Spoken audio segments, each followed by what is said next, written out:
Well, well, how many times, di ba, na sinabi basta't nasa malolos kami with the Speaker and Senator Ligarda and with Senator Villar at that time na pinapakiusap, if you stop PI, which is wala naman kami ng PI, na they will embrace RBH 6 and they will pass that RBH 6 before March.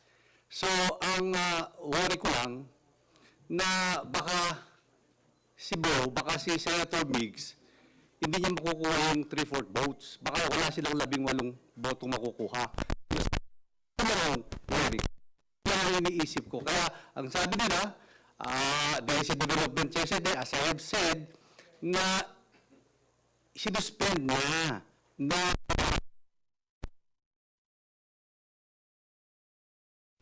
sinasabi nila, and few senators na tignan pirma.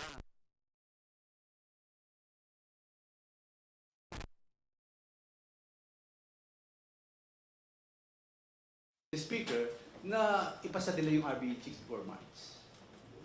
Sir, ito pa po, may violation ba dun sa sinasabing kami pag-meet yung Speaker dun sa mga nagpupush ng cable? Alam mo, lahat naman nakikipag-meet kay Speaker eh.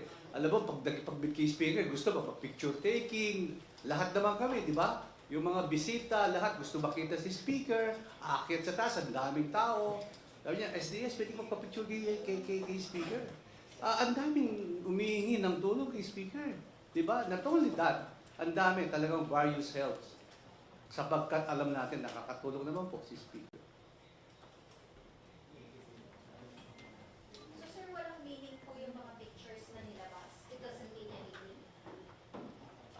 Para sa akin yung pictures, wala. Kasi yan, normally, ginagawa natin lahat yan. Grupo kami, picture kami. Pero that meaning to say, may pinag-uusapan tayong ganito. Di ba? If I may just add, I mean, let's not take things out of context. Let's remember that, as public servants, bahagi po talaga ng trabaho namin yun, tulad ng sinabi ni SDS, na lahat ng tao gusto kami kausapin, lahat ng sektor gusto makipanayam, ang ating speaker, lahat ng mga grupo na ano man ang kanilang interest sa buhay o ng kanilang organisasyon, gusto makaharap ng speaker. And like any Filipino meeting, it always ends with a picture. So sa akin, it shouldn't be taken with malice. It had nothing to do with ill intent, and the photo was just used for propaganda and for political gain. May I just share my perspective, as an ordinary district representative. Questions have been thrown and doubts have been cast on the nature of the People's Initiative. A People's Initiative is something that stems organically from the people. And in my district, this has been the case. And I think I speak on behalf of the other districts in the country. As district representatives, we are in direct engagement with our constituents. And when people face us and tell us their problems, mataas ang presyo ng ilaw, mataas ang presyo ng tubig, ng pangunahing bilihin, may kakulangan ng trabaho. And we are in a privileged position to know that most of these problems can be resolved by more investors in our country. We try to put on our thinking caps and legislate and come up with measures. And you know what? If the problem stems in the Constitution, I mean, masama ba na suportahan namin yung initiative ng taong bayan na gusto nilang more information about People's Initiative? It is our duty. In fact, the People's Initiative is reflected in our Constitution. Article 17, Section 2 actually states that Congress shall provide means for the implementation of the exercise of this right. It is a constitutional mandate. Congress should provide for the implementation and the exercise of these rights. So, it hurts me na merong malicious interpretations, nagpa-picture lang kay Speaker, picture lang sa amin mga congressman, kami na kaagad ang nag-initiate. Para namang kinu-question nyo yung kakayahan ng taong bayan na sila may gusto magkaroon ng pagbabago. This is not something new. Matagal na po, di po ba, Badjo Manix? Ilang kongreso na po. Lahat halos ng speaker. Pinag-uusapan ang constitutional reform. Even the former administration, the former president, won on the platform of constitutional reform. Di ba ang pinupush niya, federalism? So why are we acting all of a sudden that this is something new? This is something like a violation of the sacrosanct Constitution, when in fact many of the senators during their terms as congressmen are supportive of the idea of a constitutional reform. Change is something that is permanent in life, and we should be courageous enough to change what has to be changed to meet the changing times. So ako, People's Initiative to, malinis ang hangarin ng House of Representatives. And I also believe na maraming senador ang sumasang-ayon din sa constitutional reforms. In fact, to name a few, no? Pero hindi na ako magbabanggit. Alam nyo na sila, i-google nyo na lang. Ngayon, meron pa nga sila yung resolution of both houses, number 6. Oh, ganun na lang ba yun? Nasa papel? Let's walk the talk. Eh, ang daming usapan ngayon. Meron tayong merong Senate investigation about the PI. Eh, parakip pa. Eh, tinigilan na nga ng COMELEC. Eh, sabi ganun, tama na. O, sige. Pag-usapan na lang natin, let's spend our efforts on discussing RBH 6. Ika nga, SP, Zubiri, and much to his credit, made a commitment to the House Speaker na tatrabahuin natin yan, both houses. Tapos, let's not waste time. So, ito lang masasabi ko sana. Let's walk the talk. Kung seryoso kayo sa RBH 6 na yan, pag-uusapan na natin. Let's start the ball rolling. Huwag na natin pag-aksayahan itong panahon dyan sa ating Senate investigation. Kasi sinabi na ng COMELEC, tigilan na eh. So, magtrabaho na tayo. Let's walk the talk. Let's make it happen. And let's show the love to the Philippine people. There's nothing to do about change. Eh ako nga eh. Nagka-change din ako sa sarili kong buhay. Hindi naman lumubog ang langit. Ano po? So, ito, Constitution, changing times. Gawa na natin ang paraan. Maraming problema ng taong bayan ang maaring marisolba pag yung mga economic provisions na yan ay maamyendahan natin. Madjo. Okay. Klaro po sa lahat. RBH 6, the final ng Senate, they want to amend the economic provisions of the Constitution, authored by no less than the Senate President, authored by 2 other senators. So, the senators themselves are telling this country, our fellow Filipinos, na kailangan amendahan ang ating 37-year-old Constitution. The House of Representatives also is in agreement that we have to update that 37-year-old Constitution. So, medyo nagugulan lang ako, bakit yung discussion papunta sa People's Initiative na parang gusto lang, you know, bakbakan ng isang tao. Why don't we elevate the level of discussion? Sabi nyo, RBH 6, authored by the Senate President, to amend economic provision. Anong sabi ng House? Yes, we are with it. We are with you, our friends in the Senate, in amending the economic provisions of this 37-year-old Constitution.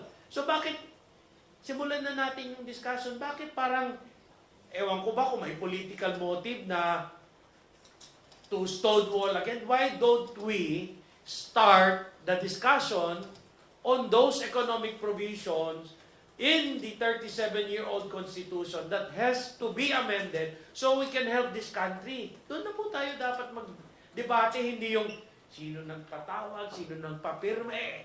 The People's Initiative probably would not have happened this year if all the former speakers, Speaker Belmonte, Speaker Bebot Alvarez, Speaker Velasco, sino pa, lahat ng mga speaker na dumaan, had their proposal to update the 1987 Constitution, no, been heard, their proposals discussed, debated, and passed. Ulitin ko ha, daming speaker dumaan. Ngayon, nandito na tayo, whether Constituent Assembly, natatanda ako, second term ako Congressman, Speaker Lord Velasco, RBH number 2, Constituent Assembly, voting separately, transmit ng House of Representatives under Speaker Velasco. Sa Senate, anong nangyari? Wala. Nangyari. Ngayon, last year, anong sabi ng Congress? Baka ayaw nila ng Constituent Assembly. Konkon natin. Binago. Last year, 302 authors. Constitutional Convention. Para wala ng senator, wala ng congressman, ang tao ang maghahalal ng kanilang konkon delegate. Last March pa, 302 authors. Strong stand from the House of Representatives, transmitted to the Senate. 302 kami. Ito yung ang mas magandang proposal. Konkon na kasi wala kayong ginawa sa Constituent Assembly. Ano ngayon? January na. So you cannot blame people's groups who are already exasperated in waiting for the Senate and the House to come up with those very important updates to our Constitution. So, ako, ngayon, may appeal. Let's start the discussion on those economic provisions that has to be updated. Ngayon, if they fear, ito sabihin ko na, if their fear is the People's Initiative na hindi namin maintindihan, bakit sila natatakot sa People's Initiative? Kasi wala na yung Senate, pati yung mga congressman, tao na yon. There is only one sure way to stop that People's Initiative. And this I appeal to our friends in the Senate. You pass your RBH 6 and the House of Representatives will welcome it. You transmit it to us, we will welcome it with two open arms. Version nyo na. Kayo na bahala, magbalangkas kung anong version gusto nyo, anong economic provision. You pass RBH 6, the People's Initiative will be dead in the water because everyone knows there can never be two initiatives in the span of 5 years. Unahan na natin. We will be with the Senate. Ipasa nyo, version nyo. Kayo na, a-adapt na namin. Well, no questions asked. Diba? Sabi ni Speaker, maski blood compact pa. Sige, mag-blood compact tayo. Baka iniisip nyo kung ano-ano yung mga guni-guni ninyo. Blood compact tayo, ipasa natin. Kasi kailangan ng Pilipinas yan eh. To amend the economic provisions. We need to update the 37-year-old Constitution. You transmit it to us. We hold a plebiscite. O paano pa magpe-plebiscito yung People's Initiative? Patay na siya. Diba? How do you stop that? Unahan natin. Hindi pwede dalawang plebiscito in the span of 5 years. Ipasa ang Senate version, RBH 6, authored by the Senate President. The House of Representatives will adopt it. Sabi ni Speaker, blood compact pa. Para walang duda-duda na kung anong klaseng version pa. Version na nila, economic provision. So, by that, ang conclusion, patay yung People's Initiative. Unahan na natin. Magsama tayo, Senate and House, let us pass those amendments which our country badly needed. Jo, I totally agree with you. No? Ang masasabi ko lang, pag pinasa po ng Senado ang RBH 6, I hope they do it with a sense of urgency. Pag nag-commit naman sila, sigurado naman tatrabahuhin sana nila. Hindi naman pwedeng sasabihin, magko-commit po kami, pero uupuan namin and we will take our time. There are times that we have to work with a sense of urgency, and this is one of them. Our country needs reforms, and we should work with a sense of urgency. And definitely, we should not operate with the dynamics of fear. Irrational fear is never a valid motive to deal with our job dito sa legislation. Okay, i-add ko lang, ano yung urgency? Everybody knows. In each administration, if you embark on this kind of proposal, amending the Constitution, yung second half pala na yun eh. Kasi lahat is thinking of another administration. Everybody is in the mindset, if we would want to make this happen and not get left behind for another 6 years, we have to do it now. Kailan po yung now? Feb, March, bakit? magpa-filing ng October eh. Lahat yan, busy na sa kampanya. Kung nabibisi nga sa investigasyon, what more for their national campaign? They will be embarking already, going around. So ano pa yung timeline natin? So we have to do it now. You don't do it July, August, September, because that is already the election fever. The election fever will be there already. So, we pass it now. Actual version na nga nila. Hindi na kami magkikipagdebate sa kanila. Ano yung mga economic provision na pinopose ni Senate President, authored by the other senators? Okay na. Pasa nyo na. Gusto nyo i-transmit na dito February. Okay na kami. Para matapos na kasi medyo masakit yung mga akusasyon. Whether may politika dyan, we want to perpetuate, somebody wants to perpetuate himself in power. Nandun po yung version namin. RBH 6 namin, nandun po. Walang political dun eh. It's an open record. They can check the records of the Senate. It's open. They can check even previous Congress, RBH number 2. Economic po yun lahat. Walang political. So, let us not mislead the Filipino people. No? Let us show to our country that we are one. Pass RBH 6, everything else will be dead in the water. Yeah, and can I just add, no? I just feel a little bit slighted by some of the comments of our dear colleagues in the Senate. Alam mo, siguro kalahati sa kanila, I could be wrong but with a specific number, used to be congressmen. And when they were congressmen, every speaker that ever sat in this August chamber fought for constitutional reform. They supported the position of the speaker when they were part of Congress.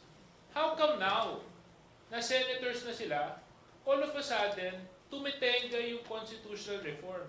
Nasa na yung posisyon nila nung congressman sila? Bakit nagbago?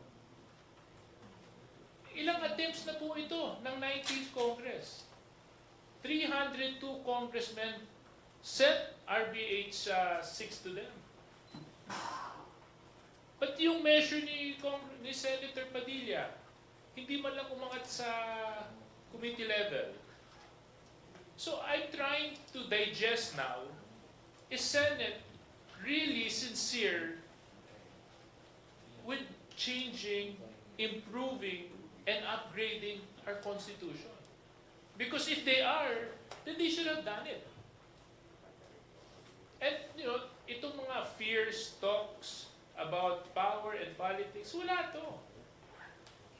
Wala to. Kasi kung talagang sincero sila, at ito, hindi lang Congress ang nagsabi nito. NEDA chief na nagsabi, we need economic reforms. DOF has stated, we need to lift restrictions. Even the foreign community group of investors, we need to improve the economic situation in our country by restricting foreign direct investments. What other evidence do we need? So now I think it's really up to the Senate to prove to the Filipino people that they are sincere and consistent with their position. Meron pa because because we, pasensya po kasi we have a committee on rules meeting every Tuesday, 2 o'clock. Sige. Okay lang ba yung mga deputy speaker maiwan? Akin. So I can attend to the committee on rules. Kaya naman nila eh. Alam naman nila yung stand ng house. Okay.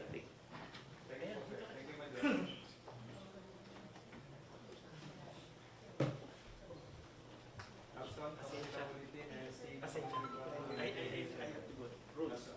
po, good day po. This is for everyone. This has to be asked po, I think. Regarding Senator Ami's inquiry, you think it's simply meant to be a hatchet job against the Speaker? Yun po kaya talaga ang punto nito. It's hard to reread the good senator's intentions, but my personal opinion is that it is a waste of time. It's Newton academic because the COMELEC has already stated its position for the PI to stop. So I think we would rather, well, it would be better if the Senate focuses its time and attention sa RBH 6 if they're really intent and sincere to push for constitutional reforms. Yes, I would like to echo the sentiments of Congresswoman Geraldine. Yes, it's a circus. I mean, multi-academic na eh. Nag-rule na yung COMELEC kahapon. And bang, suspended na muna yung signatures. So technically, yung People's Initiative, wala na yun. So I mean, why have a hearing? Diba? Why don't we move forward already? When this has been set aside, let's move forward with the Senate bill. Let's move forward with the House resolution, just so that we can push the discussion faster. Kasi another stumbling block na naman to na ginawa ng Senate para umusad na naman yung discussion sa charter amendments. So I hope it's not a political strategy that they're employing to delay discussion on charter amendments, coming up with all sorts of reasons again to na di umano kaya ganito, di umano kaya ganyan. So sana sa akin, isipin na muna natin yung kalagayan ng ating bansa at pag-usapan natin yung talagang kinikailangan ng mamamayang Pilipino. Tsaka kung napanood nyo, excuse me, kung napanood nyo yung start ng hearing, pinapakita lahat si Speaker, no? Alam mo, si Speaker palagi pinapakita, yung PI, pero sa totoo lang po, no? Kami pong mga congressmen, congresspersons, during break, halos wala po dito sa bansa ang mga congressmen. Ako, like for example, ako, tumating po ako December 13, ay January 13 na. Pero nalaman ko na lang po yung mga signature na yan. Talagang yung mga taong bayad sila mismo nagpipirma. Number 2, yung may gastos yung gobyerno, wala pong, ako sa distrito ko, ni 5, and other districts, wala pong humingi ng pera, hindi kami nagbigay ng pera. Lalong-lalo na yung pera ng kaban, wala po kami binigay dyan. Kaya ang ano ko po dyan, tigilan na po yan. Ang tanong ko po, ano talaga ang gusto nyo? Mga senador, mahal ko po kayo, kami po mga congressman, kaya we are co-equal. Ano po talaga gusto nyo? Gusto nyo bang ibasa yung RBH 6 o hindi? Sabihin nyo lang po yung totoo para alam natin. Yung PI, naka-stop na po. Kaya kung pwede po, itigilan natin to. Puro yung pamimili ng signature ang pinag-discuss nila sa Senado. At ngayon, nandun si Congressman Marcoleta. Si Congressman Marcoleta in-explain niya. During the time of Belmonte, si Speaker Belmonte, pumasa. During the time of Speaker Lord, pumasa. During the time of Speaker Romualdez now, pumasa. Anong nangyayari sa Senado? Dinidedma. Yan ang sinabi ni Congressman Marcoleta. Ano ba talaga gusto nyo? Kaya pag si Congressman Marcoleta ay nagsasalita, sinisegue nila yung issue. Dinadala nila sa mga nakatakip na mukha. Doon nila binabato yung tanong. So ako po, simple lang, ano ba talaga ang gusto nyo para matapos po tayo? Actually, just to add to what SDS Dong mentioned, I was following the hearings in the morning. But when they started to control the discussions, when Congressman Dante Marcoleta and former Congressman Inupakan were explaining at pinuputol, hindi binibigyan ng pagkakataon makatapos ng kanilang ipinapaliwanag, ay sabi ko, tapos na to. Wala na to, hindi na to para sa katotohanan. Iba lang hinahabol nitong hearing na ito. Yes, JJ Suarez. Napapanood ko nga paano nakakat. And I really thought there was this thing about interchamber courtesy. Parang joke lang ho to, no? Parang ang interchamber courtesy only exists pag election time. Ba't kailangan tayo mga congressional districts? Joke lang po yun, ano ho? Pero ako nagpapasalamat kay P-Word ka na dumating si Congressman Marcoleta doon. At least, nasabi niya yung side ng House of Representatives. Sige, tuloy. So, ayun po. Sana it's time to walk the talk. Yun ang pananawagan namin sa aming mga colleagues sa Senado. Walk the talk. Kung talagang desidido kayo dun sa constitutional reforms na nakasaad dun sa RBH 6, trabahuin na natin, huwag na tayo mag-aksaya ng panahon. make it happen. Sir, dun po sa hearing ng mga pinakitang screen grabs, kung paano i-launch yung PI, how to gather signatures, can you please answer categorically kung meron nga po ba talagang utos from the House leadership, specifically from the Speaker, about PI? None at all. None at all. I mean, like personally, my family and I were out of the country.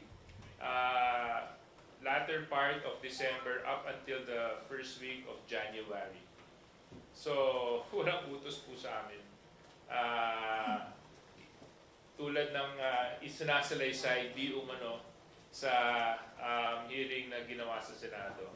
So, I don't know. I think that's some make-believe story that they're trying to create. No? So, now of course, I'm speaking from my point of view. DS Suarez and members of the press, let us not undermine the capacity of civic organizations to organize themselves and to unite for a certain cause. Eh kung pumasok man kami sa eksena ng mga kongresista, ulitin ko, Article 17, Section 2 of the Constitution states, this very explicit, the Congress shall provide means for the implementation and the exercise of this right. But in the case of my district and in so many districts, we are perfectly aware of the nature of this exercise. As the name clearly indicates, it is a people's initiative. And we are aware that it has to be as organic as possible. It would defeat the purpose of this initiative kung kami makikialam, kami magpupush, kami magbabayad. Hindi kami tanga. Actually, marami mga nagtatanong sa amin, dahil man lang pa-juice kayo dyan, o ano. Nagtatanong, wala ba kayo dyang intention? Kung bakit ako magbibigay? Hindi naman ako nag-initiate niyan.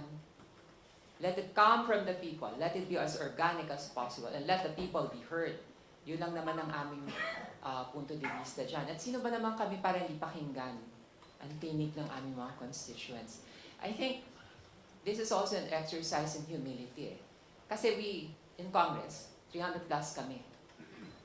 We are in direct interaction, engagement with our constituents. We know the nitty-gritty of things. We listen, halos na daily, lahat, problema.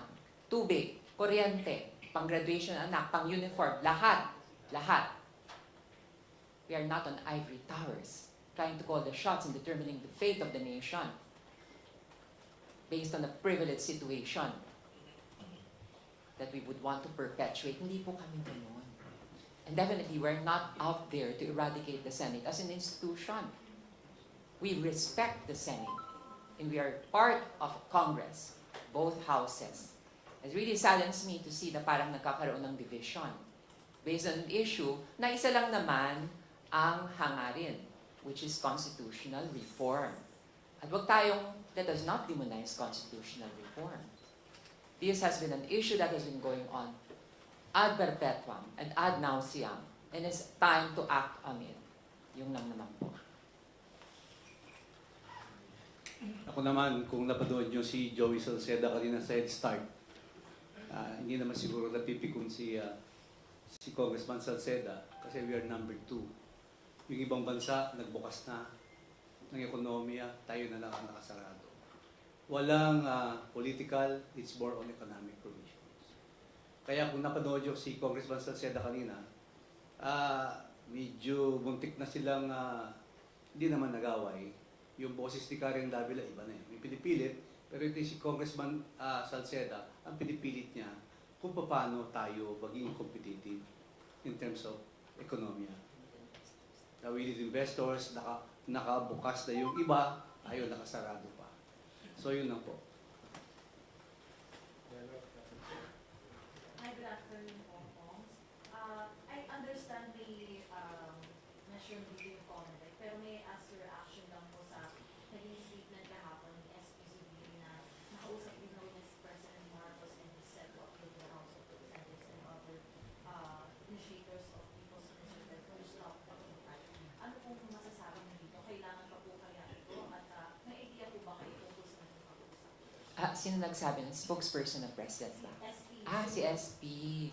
Okay, I think yung nature noong conversation, dapat ang Presidente mismo mag-approach sa House kung totoo nga yung sinasabi ni SP. I'm not going to doubt his credibility.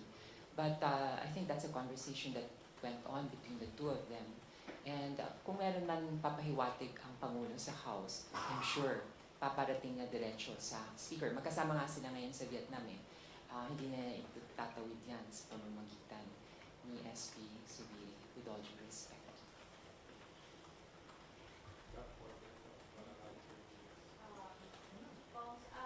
Hindi po ba yung nangyayari nito runs after doon sa bagong Pilipinas nakaka-kick off lang po nung Sunday? So parang ano po yung masasabi ninyo na mayroong panawagan si Pangulo for officials na mag-deny yung bagong Pilipinas pero ito nga po medyo may pagkakainitan po?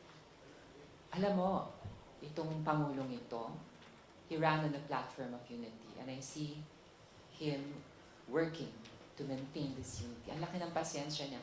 Had these things happened in another administration, iba na ang tono ng boses niya. Matagal pa, earlier on.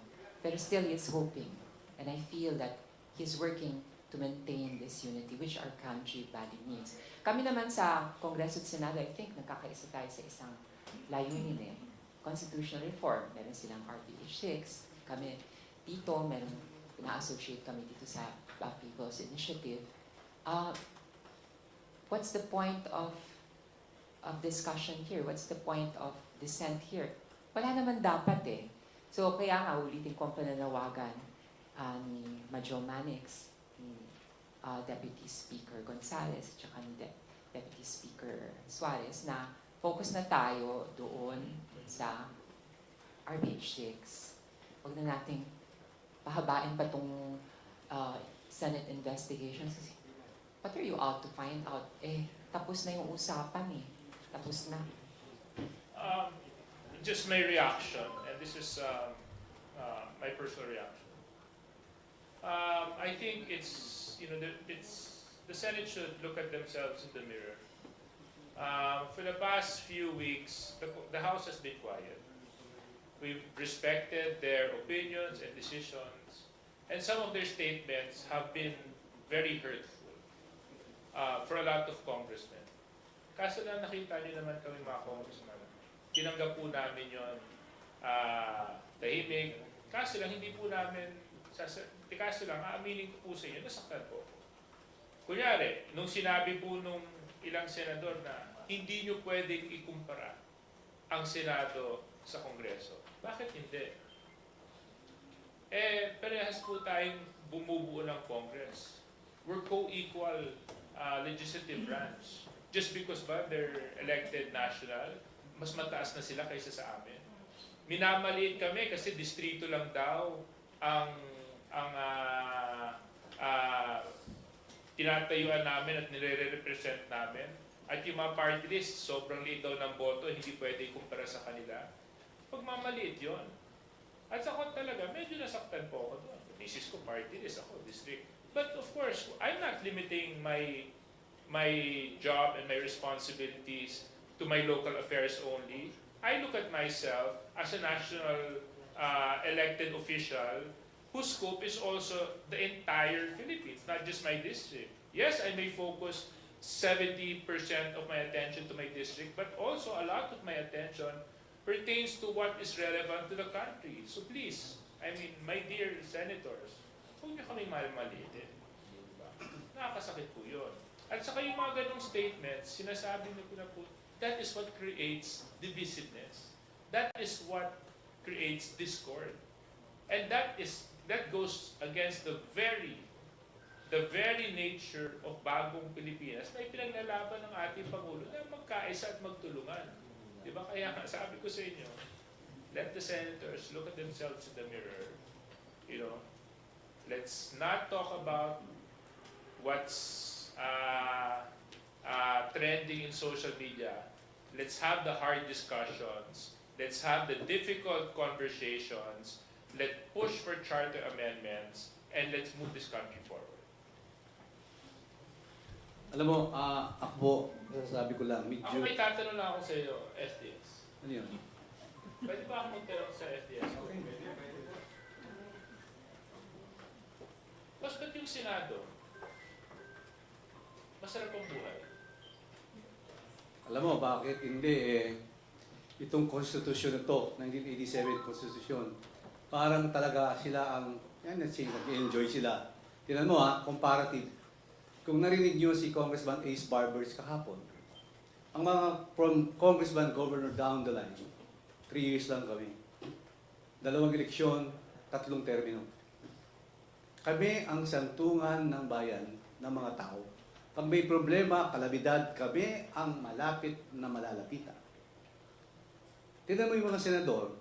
Ang senador ay may 6 na taon sa isang termino. Tapos, meron pa silang re-election na isang termino. Bali, 12 taon. Kaya po masarap, di ba? Bakit hindi masarap? Kung halimbawa midterm ka, may eleksyon ng nasyonal, presidente at vice president, you can run for vice president or president. Kung matatalo ka, pwede kang maging senador ulit. Di ba? Parang nakikita ko po dito, parang hindi fair. Pero hindi po namin question yun. Ang gusto po namin, dahil nasa batas naman po yun.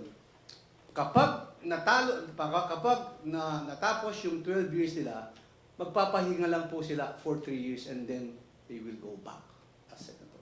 Kami po, 3 years, magpapahinga kami ng 3 taon. Pero anong sinabi ni Monsod, Commissioner Monsod, kailangan, during our hearing, kailangan yung senador, pag natapos yung 12 years nila, kailangan magpahinga sila 6 years. Pero nagpapahinga lang po sila 3 years.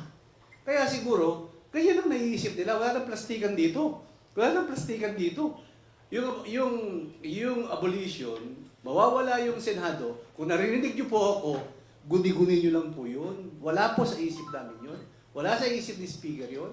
Wala sa isip ng mga congressman yun. Ang masasabi ko lang po, 24 senators. Pag may sakuna, opo, pumupunta po kayo. Maraming salamat po. Tumutulong kayo sa amin. Pero mga congressman po, kami po ang first line of defense pala. Kaya hindi po namin yun kinu-question, nasa batas po yan. Yun lang po ang pwede kong masabi sa inyo. Kaya wag po kayong mag-alala. Hindi naman po mawawala yung Senado. 6 na taon kayo, may re-election kayo, another 6 years. Kami, may 3 years. Pagkatapos ng term namin, 3 taon lang kami magpapahinga. Kayo, tapos yung term nyo, 3 taon lang kayo magpapahinga. Supposedly, 6 na taon po kayo magpapahinga. Mga kaibigan natin sa Senado. So yun po, nasagot ko pa yung tanong mo? Oh, actually, I think Congressman Dong, answered my question completely. You know, it's the reality Diba? I mean, tama naman si SDS. Kasi kanino. Ako, kasi yun din yung contention ko Dinadivert nila yung attention na perpetuating in power, may political intention to. Babalik ko rin naman sa kanila. Baka, kaya ayaw ninyo, kasi yung politika ninyo, nangangamba kayo, natatakot din kayo, kasi masarap ang buhay. Yes, Suarez. So, sa akin, kaya nga, inilaman na namin sa resolution namin, economic provisions ang ating pag-uusapan at wala nang iba. Dahil, pag gumanda ang ekonomiya, taong bayan ang makikinabang. Yun ang amin. Ano pa ba ang gusto ng Senate? Pinirmahan na nga namin, nakalagdahan na kami doon, binigay na namin sa kanila.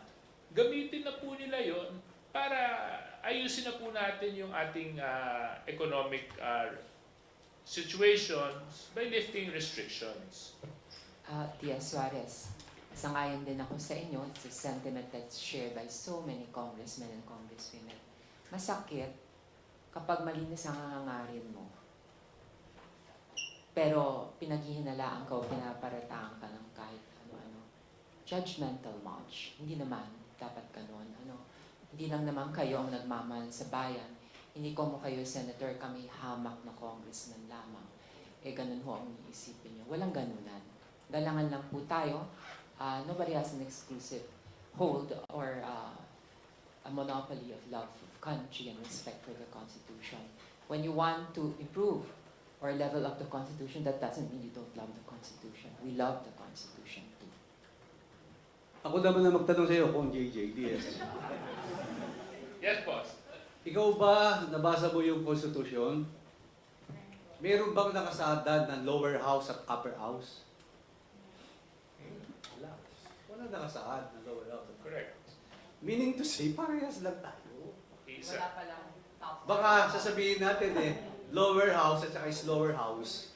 Yun, meron. Kaya, baka hindi ko alam. Pero wala akong sinasabing ganun. Kinasabi lang sa labas yun. Top, Pero sa bottom, or Constitution, first? walang lower at saka upper house. Ito, dahil nabanggit yung slower, kanina may isang senador nagpa-interview. Tinanong siya tungkol sa RBH 6, anong timetable? Sabi niya, baka isang taon. Diyos ko po, Rudy. Isang taon pa. Do you understand? My dear friends in media, baka isang taon pa. At number 8 na tayo sa kahulihan, ha? In Southeast Asia. Number 2 tayo sa baba. I mean, what do we want to do with our country? Right? Are we gonna focus on what's trending in social media, in Facebook, in Twitter, and in YouTube and Instagram? Or are we gonna talk about the real issues that we need to talk about as public servants? Diba? So I think, I just want to, of course, react on what SDS Doc said. Ako naman may tanong para senador sa sila at congressman kami, pare-parehas lang naman po kami. Huwag naman nyo kami sasabihan na nationally elected kami, distrito lang kayo, party list lang kayo, mas maraming boto namin kaysa sa inyo, apples and oranges. Excuse me bakit pagdating ng kampanyahan, sa amin naman kayo lumalapit at humihingi ng tulong Nasa lang pag nanalo na kayo. Iba ng levels natin. Pare-parehas lang tayong Pilipino. Pare-parehas lang tayong anak ng Diyos. Diba? Dapat, respetuhan din tayo sa isa't isa. Yes, Suarez, may question naman ako para sa inyo. Okay, nagtanungan kami. Diaz Suarez, do you think may kapasidad naman ng ating mga senador para i-discuss ang RBH 6 at aprubahan na kung gugustuhin nila with a sense of urgency na hindi naman tatagal ng isang taon? Palagay niyo ba may kakayahan sila? Pwede ko ba sagutin yung tanong mo, Opo. Geraldine? Alam mo, sa 24 senators, bilib ako talaga. Kahit nanonood po sila, bilib ako kay Robin Hood Padilla. Isipin mo, favor siya sa economic provision basta con us. Favor siya sa economic provision. At siya lang ang senador nag-file ng resolution ng federalism. Meaning to say, broad-minded si Senator Robin Hood Padilla. Kaya minsan tinawagan niya ako, kasi ako ang author ng RBH number 1, tinawagan niya ako. Ang sa kanya, federalism, yung akin, federalism. Pero ang problema, maraming dumidepensa, maraming gumugwalta. Hindi kami natuloy. So, I salute you, Senator Robin Hood Padilla. Thank you. Paano po yung iba? Ay, yung tanong po ninyo, address sa akin na Congresswoman Geraldine, do I think they can? Well, it's something that I pray for every day. It's something that I pray for every day. That they sana they see the light. And if there's a will, there's a way.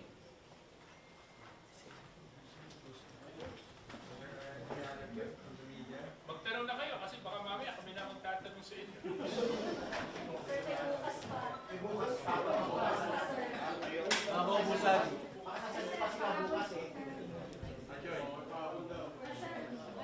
Senator Marcos is making a monster out of Speaker Maldez na bibili in Canada kasi kapag may disaster, he is sending a helping hand. With this words ko kasi may negative impact yan sa public perception. We are not mind readers, actually. It's hard to guess the intention of the good Senator Marcos, and we have to assume that she is doing it with the best of intentions for our country. In the same way that we should assume that the House Speaker works with the best interest of the Filipino nation at heart. So yun lang kung masasabi ko. Is between them and God. And of course, sa public perception naman po, the achievements and performance of our speaker will speak for themselves. So walang feeling insecure po dito sa House of Representatives. Taas na po kami, malinis ang aming hangarin. We're working and doing our part. So I think the Senate should also correspond and medyo tapatan din naman yan. No?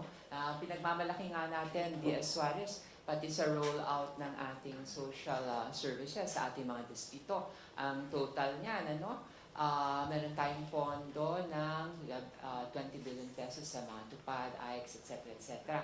80% ng rollout dito sa House of Representatives. Maitanong ko doon sa Senado, 24 lang naman sila.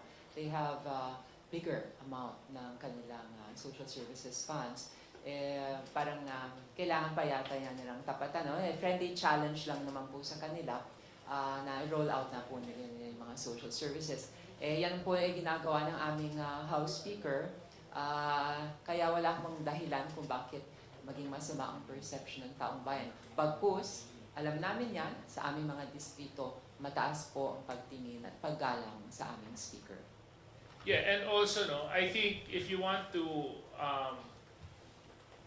evaluate the speaker, check his performance and check the performance of the 19th Congress. Let us not be remiss of the fact that all LEDAC priority measures have been delivered by Congress. All priority legislative agendas have been approved by Congress. The committees are working day and night to make sure bills are properly attended to. When it comes to social services, nakita nyo naman yung ikot ng ating speaker sa iba't ibang mga probinsya para lang siguraduhin na maayos ang implementasyon ng pera ng Kaban ng Bayan pagdating sa services na dinadaloy sa bawat probinsya. Sa madarating na buwan, mag-uumpisa na po kami sa oversight function namin kung saan titingnan po namin ang efficiency ng bawat departamento at ahensya sa paggastos ng kanilang pondo. So if you want to evaluate a person, base it on how he works and base it on the performance and on the output. That will be the best determinant in how you would want to judge one person. At nakikita naman po namin dito, kami bilang congressman, this being my second term, this is the strongest and most united House that I have been a member of.